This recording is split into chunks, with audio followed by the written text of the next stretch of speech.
Napoleon also made some elegant presents to Countesses Bertrand and Montauban, consisting of some beautiful porcelain, unique in the world, presented to him by the city of Paris, with some handsome crepes to Count Bertrand, a fine set of chessmen to Count Montauban, a handsome ornament, etc.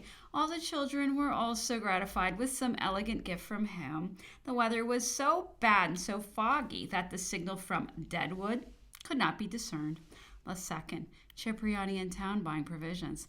The third, Napoleon had been ill during the night but felt better, in pretty good spirits. After some conversation, I asked his opinion about George.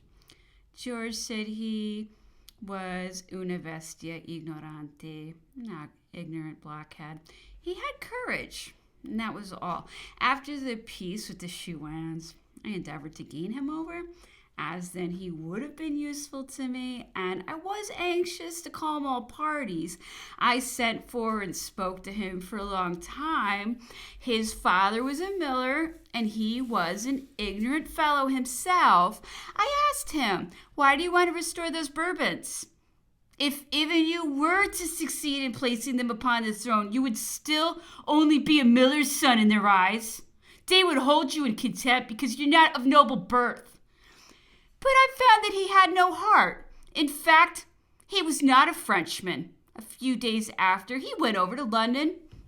The fourth, the spy man of war arrived and brought the news of the destruction of the Algerine ships and the treaty which they had been obliged to make.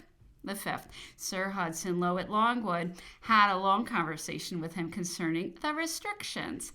His Excellency said that he had no objection to allow General Bonaparte to ride to the left of Hudsgate in the direction of Miss Mason's, but that he did not like to grant the same permission to his attendants.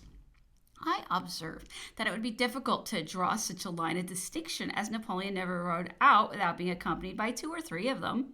Sir Hudson Lowe replied that he had no objection to their being permitted to ride in that direction when in company with General Bonaparte, but without him, he would not grant it. He then desired me to tell General Bonaparte that he might ride in that direction whenever he pleased, that there would be no impediment to his going. I observed that he had better make Count Bertrand acquainted with it, and also that some notice ought to be given to the sentinel at Hudsgate, otherwise he would stop him if he attempted to avail himself of the permission. Sir Hudson Lowe replied that the sentinel had no orders to stop him. I said that General Montauban and Gourgaud had been stopped several times when going to the alarm house, though within the limits. The governor replied that this must be a mistake, as the sentinels had no orders to stop them. I observed that I had been twice stopped myself by the sentinels in that spot. How can that be? Said Sir Hudson, as the sentinels have orders only to stop French people. I answered that the sentinel had said that he had orders to stop all suspicious people, and that conceiving me to be one, he had stopped me, for which I could not blame him. His Excellency laughed at this and observed that he would not enlarge the limits, that they were fixed, but that he would give General Bonaparte leave to extend his rides in different directions, and ordered me to tell him that he might ride within the old limits unaccompanied, that no impediment would be opposed. Saw Napoleon shortly after, to whom I conveyed his Excellency's message. He asked me if the pickets had been placed upon the hills as formerly when he used to ride in that direction. I replied that I had not observed them. He took out his glass and looked towards the spot for a moment, and informed Napoleon of the Algerine affair, and gave him a paper which contained the official details. After reading it, he professed great pleasure that those barbarians had been chastised, but observed that the victory we had gained did not alter his opinion as to the best mode of acting with them. You might, said he, have settled it equally well by a blockade. It no doubt reflects great credit upon the English sailors for their bravery and skill, yet still I think that it was hazarding too much. To be sure, you effected a great deal and got away because your seamen were so good, but that is an additional reason why you should not run the risk of sacrificing them against such canaille.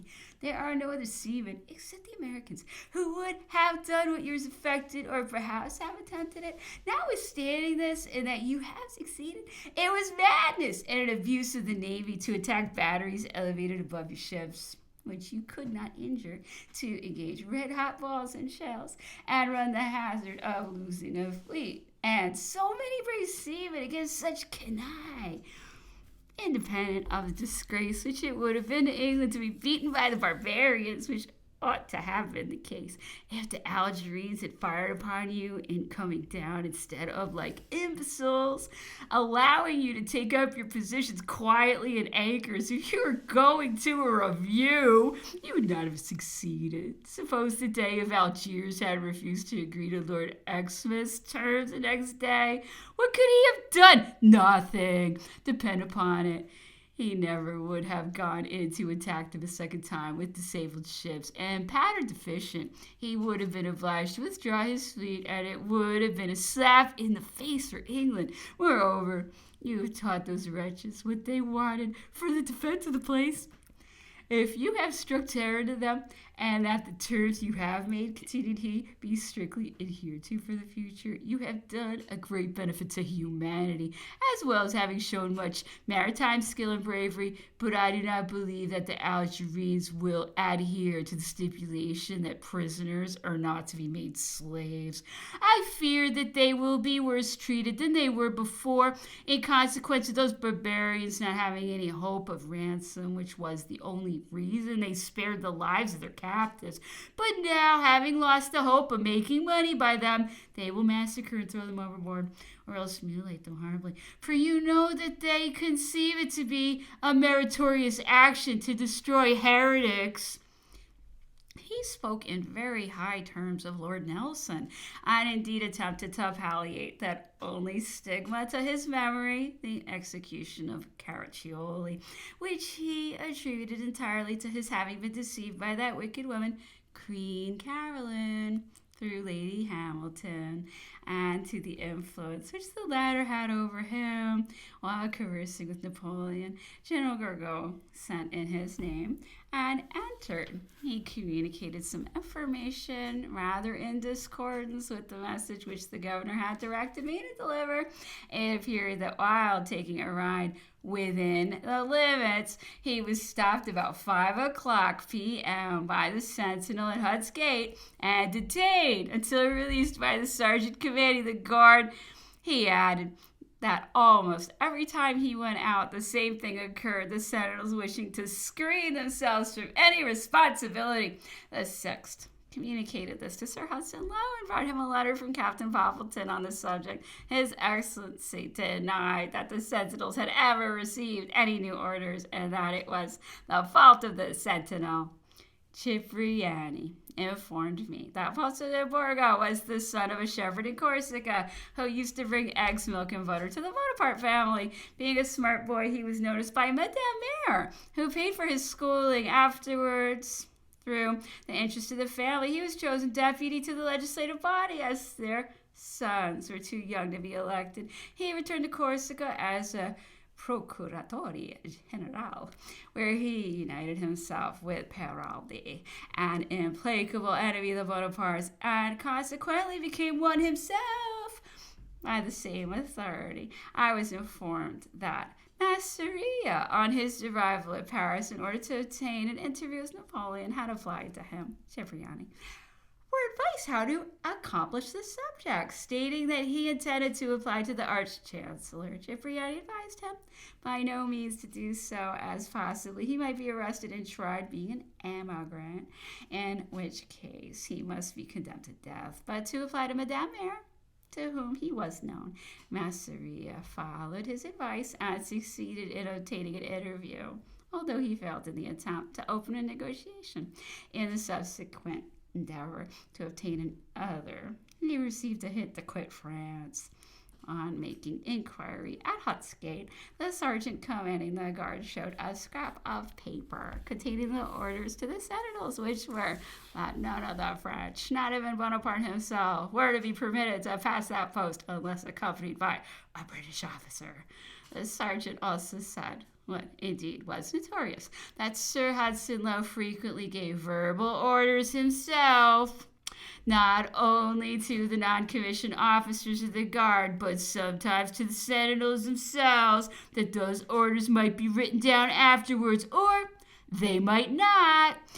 Dined with Sir Pulteney Malcolm in town. The 7th. Napoleon did not retire to rest until 3 in the morning. Having been employed dictating and writing until that hour, he got up again at 5 and went into a warm bath. Ate nothing until 7 in the evening and went to bed before 8. The 8th. Had some more conversation concerning the Algerine business. Asked him if it were true that Desaix had, a little before his death, sent a message of the following purport to him. Tell the first consul that I regret dying before I have done sufficient to make my name known to posterity. Napoleon replied, it was true, and accompanied it with some warm eulogiums on Desaix. He breakfasted this morning in the English manner upon a little toast and tea. Weather so foggy the signals could not be passed. La 10th. Sir Pulteney Malcolm, accompanied by Captains Meynell and Wauchope, R.N., came to Longwood and had an interview with Napoleon. He recounted to the Admiral a sketch of his life, went to town, and applied to Sir Thomas Reed that permission might be granted to the French to purchase 2 cows, that a little good milk might be provided for the establishment. The fog so thick and the weather so bad that the signal of all's well could not be seen. Orderlies sent to acquaint the governor and admiral. The 11th. Weather still very bad. The 12th. Saw Napoleon in his dressing room. Gave him a newspaper of the 3rd of October, 1816. Had some conversation with him relative to Chateaubriand, Sir Robert Wilson, etc.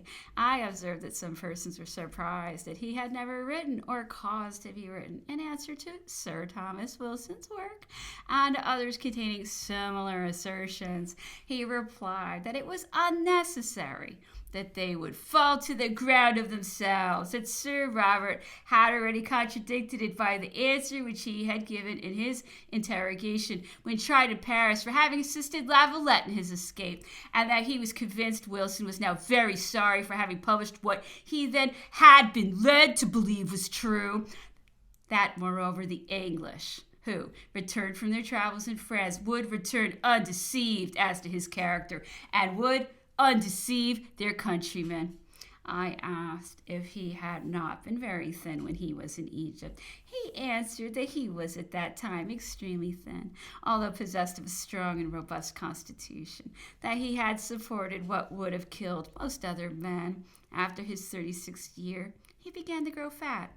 He told me that he had frequently labored in state affairs for 15 hours without a moment's cessation, or even having taken any nourishment. On one occasion, he had continued at his labors for 3 days and nights without laying down to sleep. When Napoleon was rising up from table this day, and in the act of taking his hat off of the sideboard, a large rat sprang out of it and ran between his legs, to the surprise of those present. The 13th. Made inquiries from the purveyor if credit were given to the establishment on any articles allowed them by the government during the week which had not been consumed, and whether they might be permitted to appropriate the value of such articles as had not been used to increase the allowance of others of which they had not a sufficient quantity, or whether the savings so made were to be credited to the government. The reply was, any saving made by the establishment upon the English confectionery allowed them may be carried to increase the quantity of vegetables allowed, but all and every other saving is to be credited to the government, not to the French. That some weeks back, no saving of any description was permitted to be appropriated to increase the allowances in which there might be a deficiency, but after several representations had been made to me during Napoleon's illness of the deficiency of vegetables, Sir Hudson Lowe had directed that the value of the confectionery not used by them might be carried over to increase the allowance of provisions. That a very severe reprimand had been given to the purveyors in a letter from Major Goriker for having credited the value of the fruit allowed when none was to be procured on the island, to increase the quantity of vegetables, accompanied by a strict order never to repeat it.